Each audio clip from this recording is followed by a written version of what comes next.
My name is Deputy Chief Jack Dempsey. I'm the Fire Marshal for the City of Boston. Came with Commissioner Christopher, and also I brought Lieutenant Tom Murray, who's with our Fire Investigation Unit.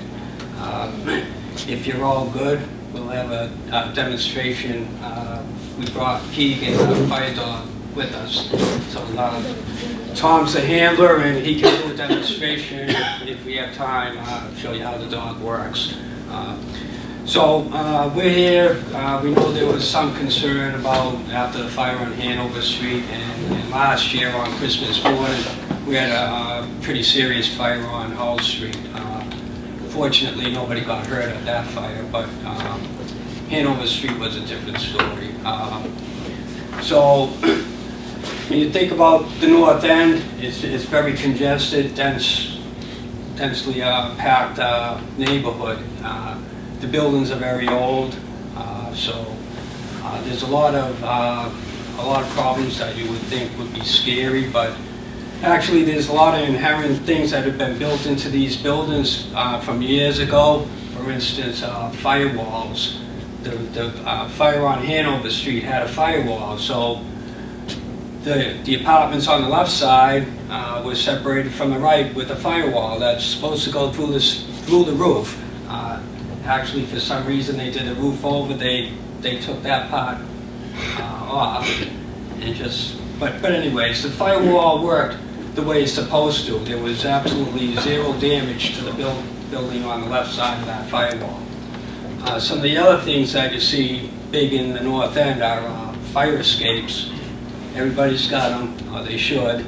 And some of them don't go all the way to the ground, so that's a party balcony. And the purpose of those, if people don't know, so the party balcony splits, the firewall usually goes in the middle. So the party balcony will serve the apartments on the left and the apartments on the right. So if you have a fire on the right, you get out onto the party balcony. You don't need to go to the ground. What you need to do is get to the other side of the firewall, and that's the purpose. You go next door, you go in near window, and then you should be able to get out safely. So that's what the purpose of those are. If people have the windows nailed shut, if they have stuff blocking the way out, then they're not going to be effective.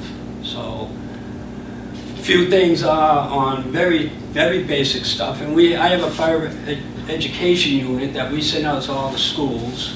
We do thousands of kids, and we teach them this stuff. We also do seniors, so if you have senior events or whatever and you want somebody to come, just get in touch with me, and we can have somebody do a talk for them. So a couple of real basic things. Smoke detectors. So as of December of 2016, the smoke detector law changed. Made things a little bit easier on everybody. So there's a few different types of smoke detectors. But the one that you need to know, and what the new law calls for, is photoelectric smoke detectors. Now they should be on every level of the building, outside of the bedrooms. So if you have 2 or 3 bedrooms in the rear of the apartment, one outside the hallway, right in front of them is where that should be located. The other thing is CO detectors. They're required also. All these buildings have more than 3 units in the north end, pretty much, I think.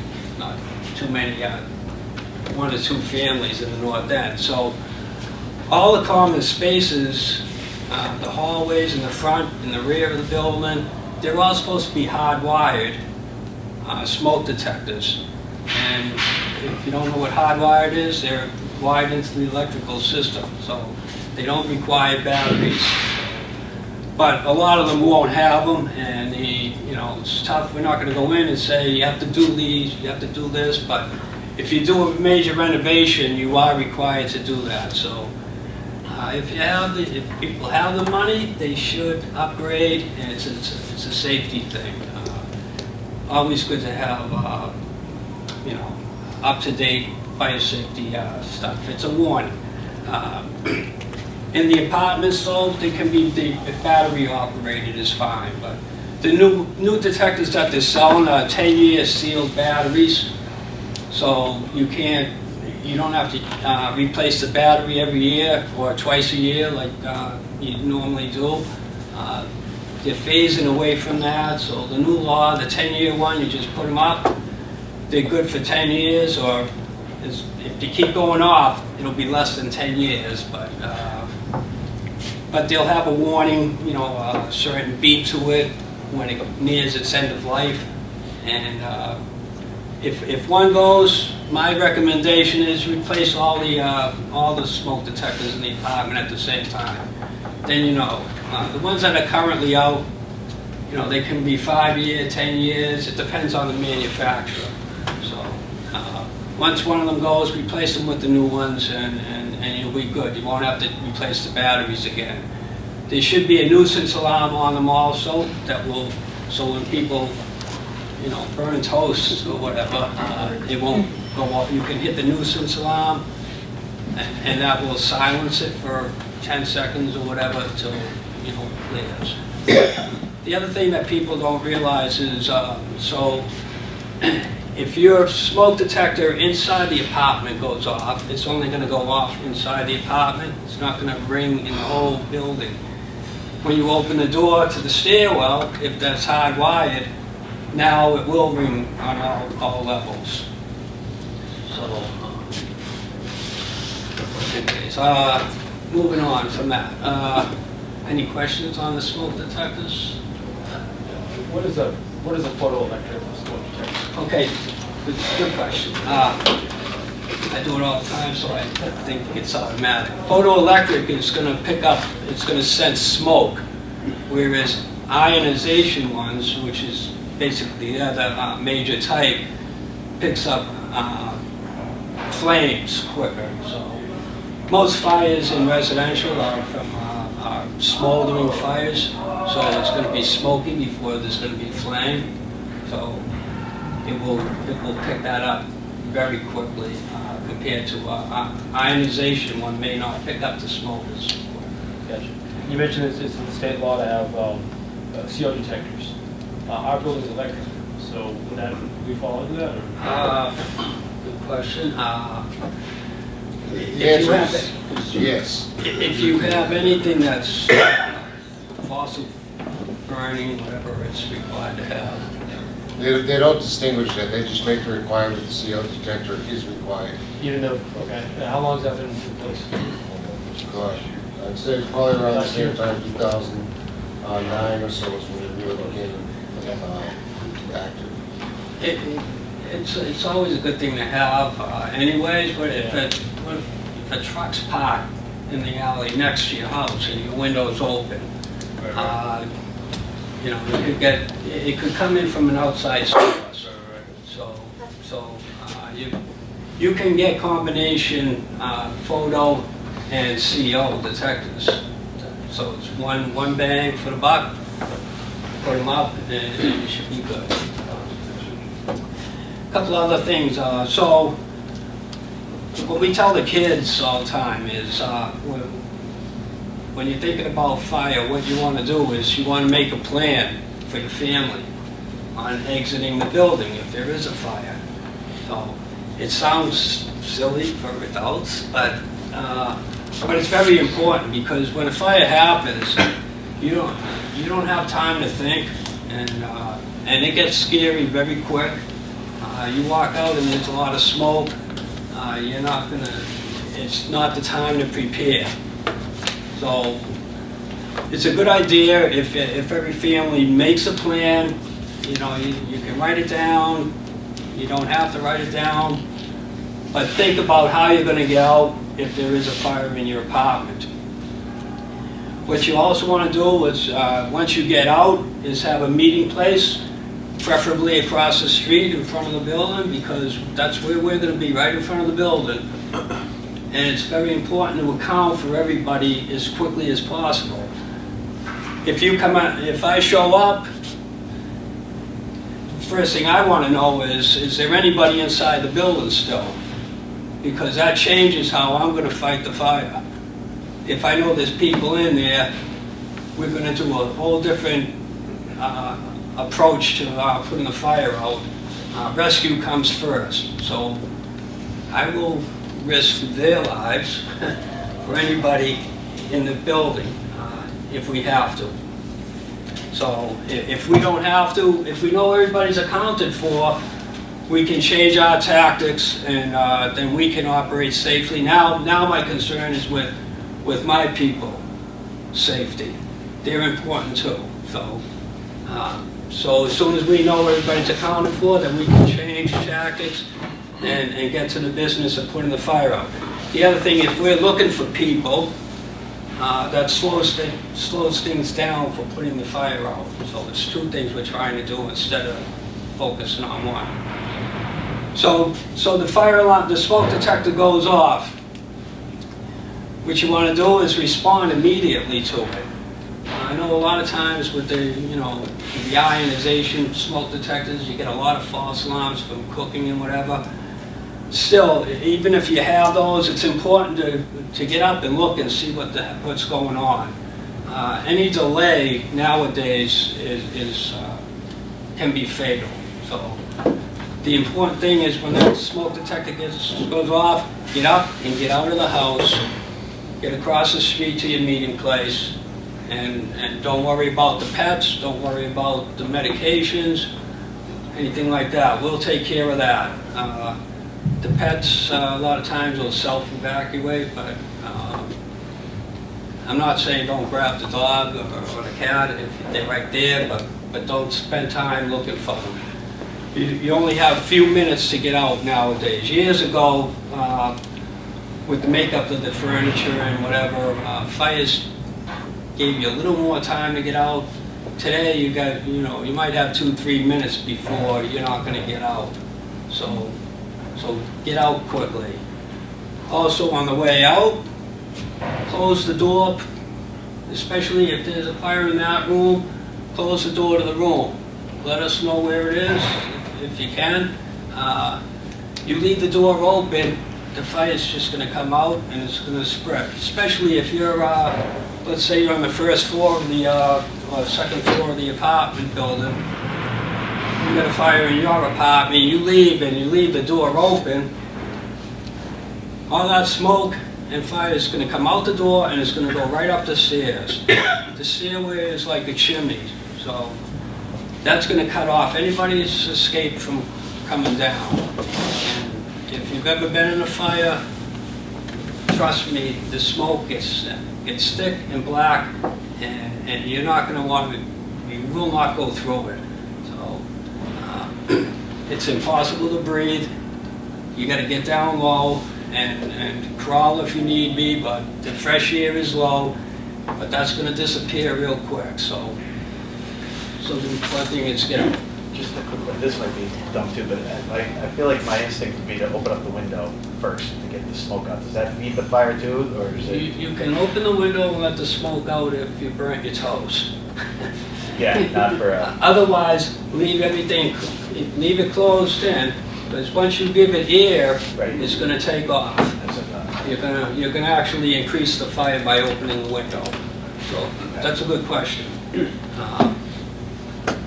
So the other thing, so let's say you get stuck up on the top floor. We're going to be there in a few minutes. We'll be there very quickly. Please don't panic. Shut your door. Go to the window. Now you can open the window.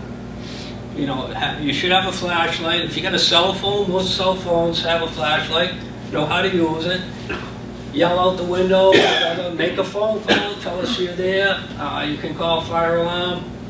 911 will dispatch you right to the fire alarm, who will tell us if we're on the way. They're going to say, hey, we have a call from you have people on the 3rd floor that are trapped.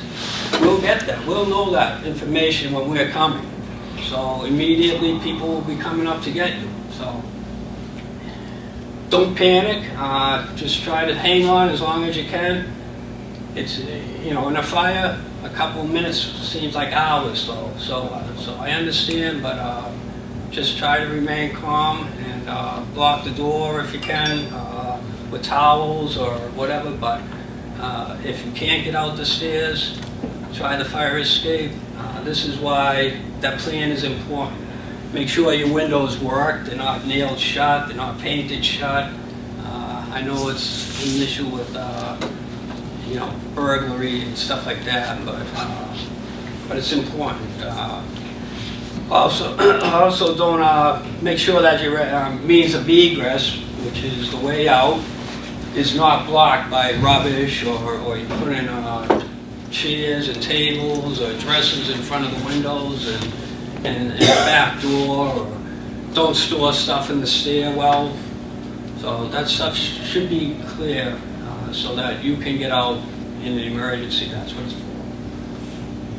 What else? So a couple of things. The leading cause of fires. Anybody got an idea of what that is? The number one cause of fires? Cigarettes? Smoking. No, we'll get to that. It's cooking. So cooking is the leading cause.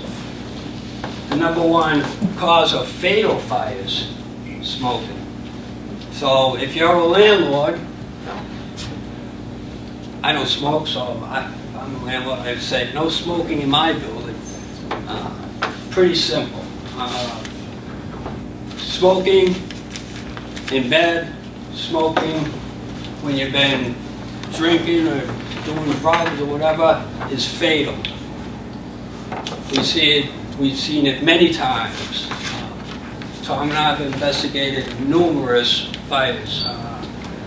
If you've been drinking, you're on drugs, and you're smoking, you fall asleep in the chair, and the fire starts, I don't care how loud the alarm is, it's not going to wake you up.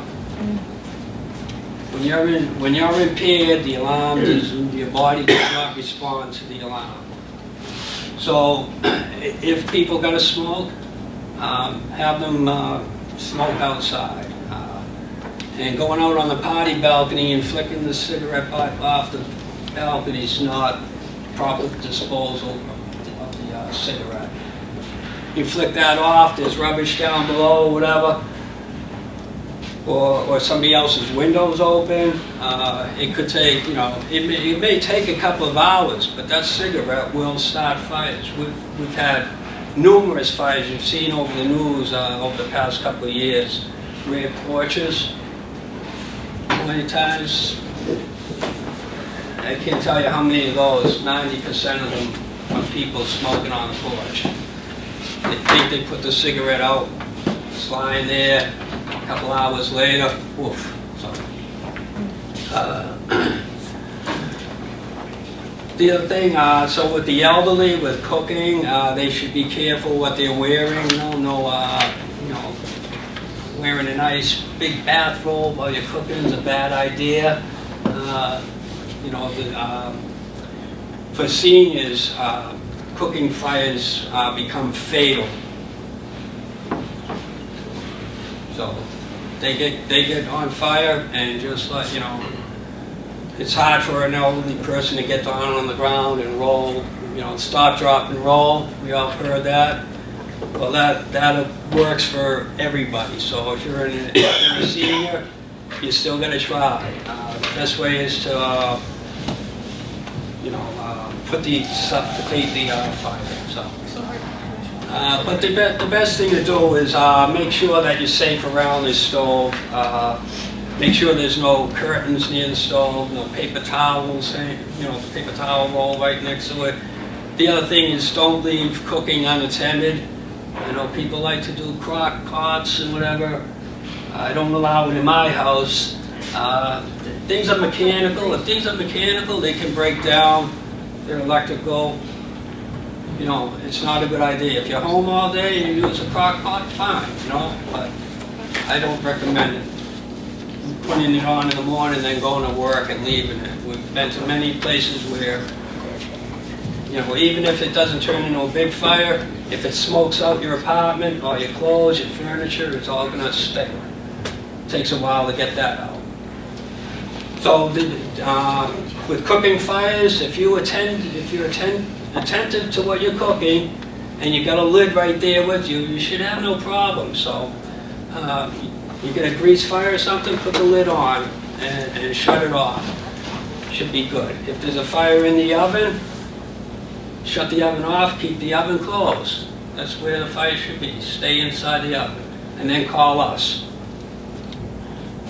One thing I forgot to tell you, once you get out of the apartment, make a phone call the fire department, because the fire alarm going off does not always call us. It depends on the alarm system. Some alarm systems we do get notified, but your basic fire alarm in an apartment building, 6-family or 3-family, 4-family, is not going to notify us. So you need to make that phone call, but make it from outside, please. So don't try to put the fire out yourself. Close the door, get out, make the phone call, make sure everybody's accounted for. Those are pretty much the basics. Did I miss anything? I think you covered it, Chief. Grills on decks. Any questions? Grills on decks. Grills on deck. We don't have, in the north end, we're not supposed to have anywhere in the city.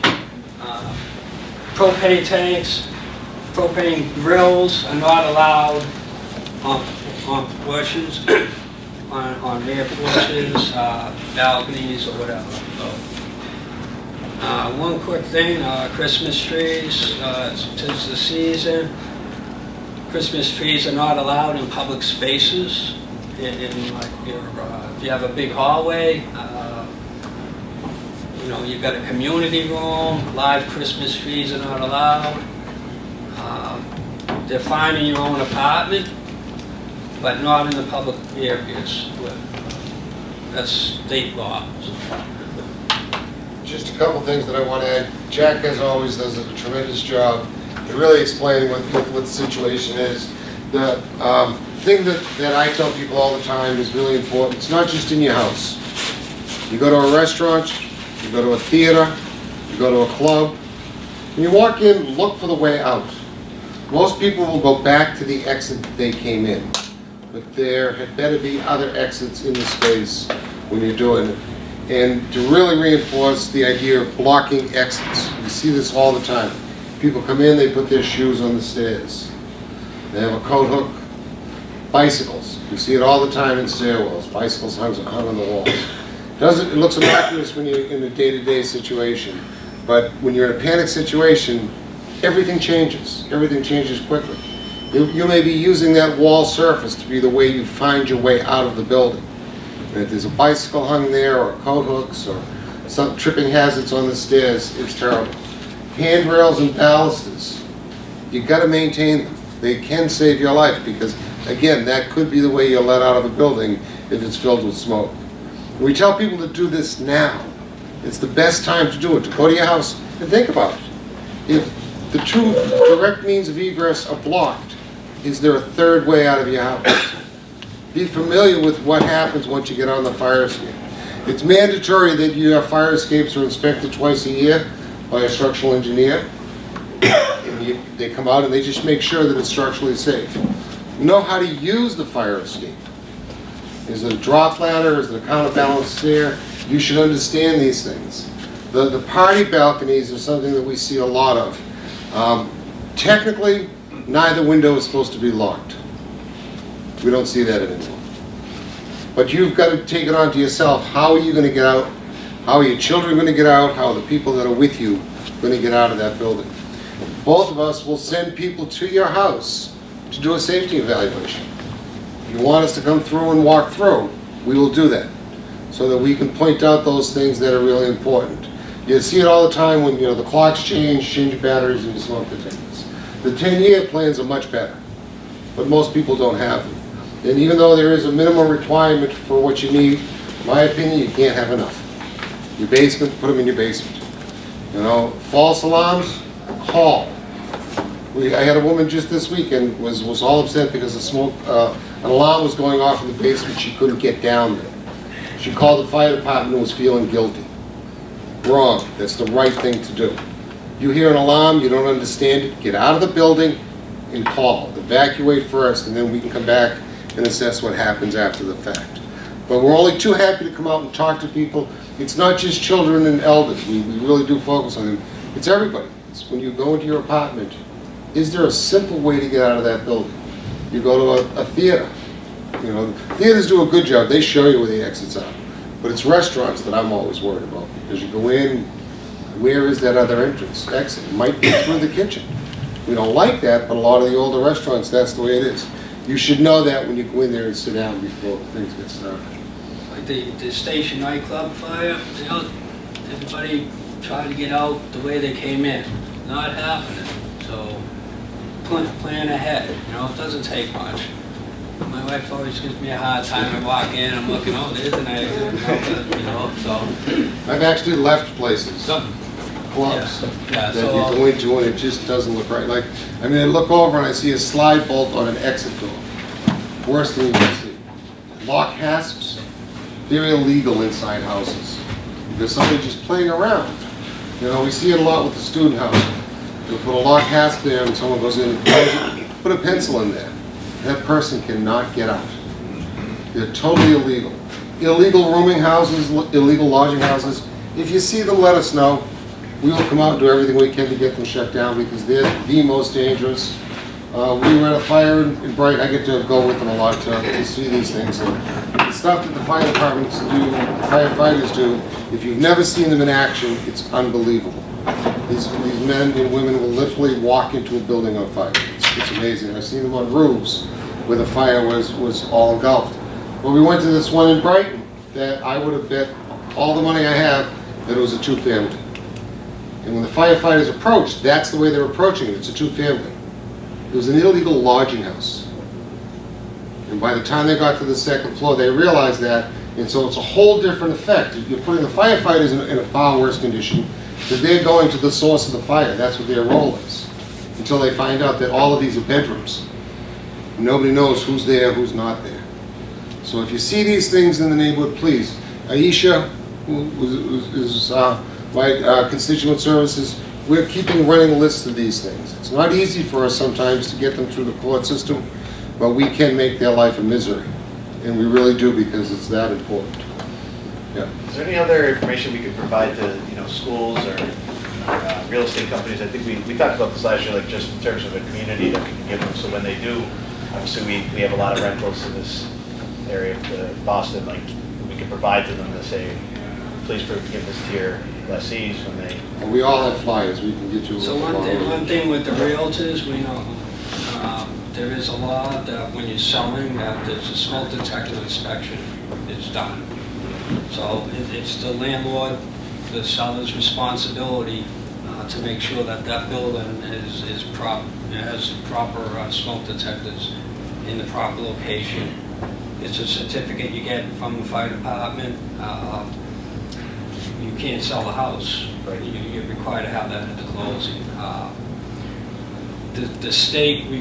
This state certificate is good for 60 days, but the Boston Fire Department extended that to 90 days. So we give that certificates allowable for 90 days, and then it has to be redone. So if you have realtors out there, tell them please, when you sign the purchase and seal, have a call for the appointment. We'll get out there, we'll do it. A lot of times people, they'll wait till the last minute and they're calling us a day before the closing. Like we do like up to 80 smoke detector inspections a day in the city. There's a lot, there's a lot going on in the city, but so that's one thing that can help. The other thing too is if you're buying a house, or to the realtors in the room, when you're looking to sell a property, it's worth a trip to 1010 Mass Ave. Visit inspectional services, visit the fire department. Any current violations that are on that property, you also are buying when you buy that house. So if there's been problems with the smoke detectors and we know about it, or we have egress issues, that may not show up in an assessing form. If you come into ISD, we will give you the full history of what we know about the building. So it's just another way to deal with being, well informed before you go into these things. And then if I could just open up for a few minutes, maybe of questions, Do you unless want the the lieutenant wants. demonstration? Well, let's, maybe I can ask questions first. Does anyone have, The demonstration is cool. you have to convince me. But does anyone have a particular, did you gentlemen bring cards by chance for contact or anything? But does anyone on the council have any questions in particular, or anybody in the audience? All right, then I think we can do a brief demonstration. I'm sure you. Yeah, good. All right, Lieutenant? Actually, I have a K-9 demonstration. It's taken me a minute to set it up. But as the commissioner said and the deputy said, that these are all common sense things we see every day. That we live in a world where we see tragedy constantly. So in your environment, you just have to be aware of your surroundings. When I walked into this room, I looked, I see we're in a basement. Those windows are not going to do me any good. I saw the slide bolt on that exit door. I saw the Christmas tree blocking the door right away. It took me about 4 seconds to realize where I was and how I was going to get out. I'd get out that way, I'd get out that way. These are all just common sense things. But to change on another note, I see some young professionals in the room, and I'm going to gear this towards them, and it's regarding rental insurance. I was at a fire at Southie the other day. It was 3 girls living in the apartment. They're all young professionals, postgraduate kids. And, there was a minor fire down the hall, but their apartment was affected by smoke. And I asked the kids, "Did you guys have renter's insurance?"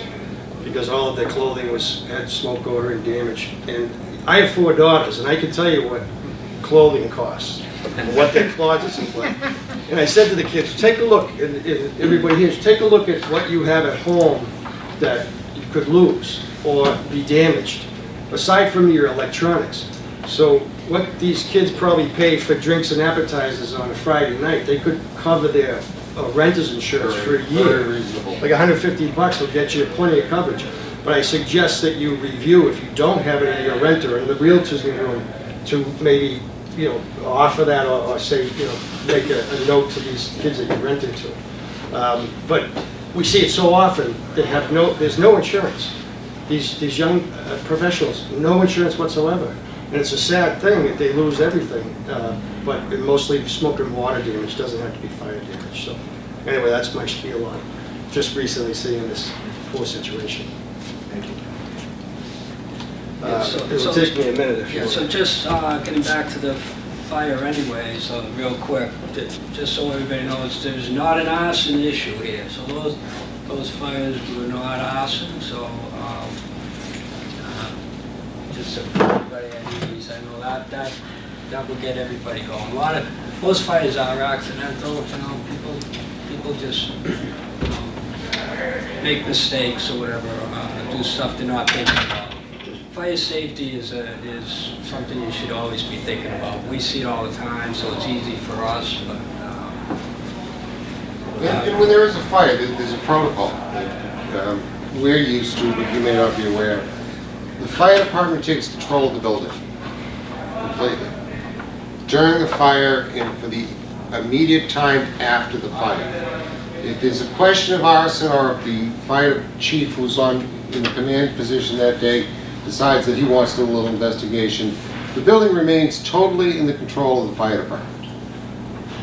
Nobody will be allowed in, nothing will come out of the building without the fire department's approval. Once they are satisfied that they understand the cause of the fire, they step away, and then it becomes ISD's building. Until we determine if it's safe, if it can be rehabitable again, or what steps need to be taken before we turn it back to the owner to do what they've got to do to take care of it. That when an event happens, Office of Neighborhood Services is always with us. We jump to a first line defense as we want to make sure that everybody who lived in the house obviously is out of the building, but we want to make sure they got somewhere to go that night immediately. If need be, we will set up shelters and we will get them into a place that's safe. So the city takes all this responsibility on.